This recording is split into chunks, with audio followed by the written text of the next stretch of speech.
Law and order was a major issue in Victorian Britain, and there were huge anxieties about rising crime. With industrialisation, more goods were being made and transported, banks where huge amounts of money was kept, and the homes of those who profited on industry provided new targets for burglars. In large cities where huge workforces were employed, employment was very uncertain.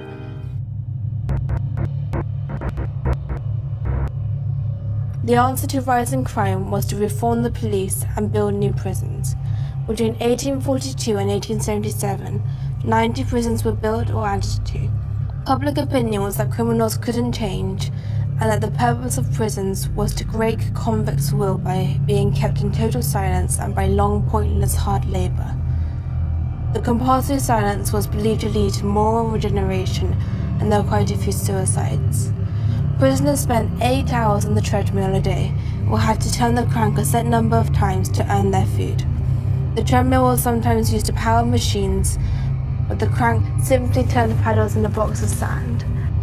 There was no distinction between the ages of criminals, and over 1,500 children were held in the same prisons as adults, and there were records of 12-year-olds being hanged.